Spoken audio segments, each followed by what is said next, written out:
యథేచ్ఛగా విస్తరిస్తున్న అక్రమ బొగ్గు బట్టీల మాఫియా. బొగ్గు బట్టీల వల్ల పర్యావరణానికి తీవ్రమైన నష్టం. నిద్రావస్థలో సంబంధిత అధికార యంత్రాంగం. రాయదుర్గం నియోజకవర్గంలో అక్రమ బొగ్గు బట్టీల మాఫియా రోజు రోజుకు పెరుగుతోంది. మండలంలోని వేపరాల గ్రామం, రచ్చుమరి గ్రామం పరిసర ప్రాంతాలలో అనుమతులు లేకుండా బొగ్గు బట్టీలు ఏర్పాటు చేసి భారీ స్థాయిలో బొగ్గు తయారీ చేసి కర్ణాటక రాష్ట్రానికి తరలిస్తూ లక్షలు గడిస్తున్నట్లు సమాచారం.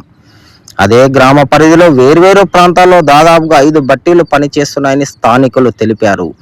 ఈ బట్టీ నుంచి వెలువడుతున్న భారీ పొగ కాలుష్యంతో పర్యావరణానికి తీవ్రమైన నష్టం కలుగుతోందని గ్రామస్తులు తెలియజేశారు. ఈ బొగ్గుల బట్టి మనం చూస్తా ఉన్నాం. ఇప్పటికే దీనిపైన ఇప్పటిదాకైనా కానీ అధికారులు మాత్రం ఏమాత్రం కూడా స్పందించినటువంటి దాఖలాలు లేవు.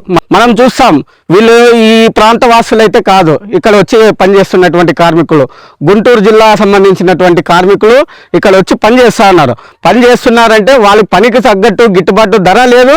అదేవిధంగా వాళ్ళు పని చేసినటువంటి కష్టానికి కూడా గిట్టుబాటు ధర అయినటువంటి ధరలు లేవు. అదేవిధంగా వాళ్ళు నివాస ఉన్నటువంటి కూడా చూస్తే ఈ బట్టి నిర్వాహకుడు వాళ్ళు ఉన్నటువంటి నివాసాలను కూడా కనీస సౌకర్యాలు కల్పించలేనటువంటి పరిస్థితి మనం కనబడతా ఉంది. అందుకే మనం ఈరోజు డిమాండ్ చేస్తా ఉన్నాం, ఏదైతే ఈ బట్టి నిర్వాహకులు నిర్వహించినటువంటి ఈ బొగ్గుల బట్టి పైన జిల్లా యంత్రాంగం తక్షణమే స్పందించాలి. జిల్లా కలెక్టర్ గారు, నేను ఎక్కడ ఏం జరిగినా కూడా నేను తక్షణమే స్పందిస్తానన్నటువంటి కలెక్టర్ గారు ఈరోజు ఇంత పెద్ద బట్టీలు జరుగుతా ఉంటే జిల్లా కలెక్టర్ గారికి కనబట్టం లేదా అని ఈరోజు మేము సూటిగానే ప్రశ్నిస్తున్నాం. ఎందుకంటే అక్కడ చూసాం, ఇక్కడ ఉన్నటువంటి ఏదైతే కార్మికుల పిల్లలు ఉన్నారో ఆ పిల్లలు ఈరోజు విద్యకు దూరమైనటువంటి పరిస్థితి కనబడతా ఉంది. అంటే ఈరోజు కార్మికులుగా పనిచేసేవాళ్ళు వాళ్ళ కొడుకులు పిల్లలు కూడా కార్మికులుగానే పనిచేయాలా అని చెప్పి ఈ రాష్ట్ర ప్రభుత్వాన్ని మేము డిమాండ్ చేస్తున్నాం.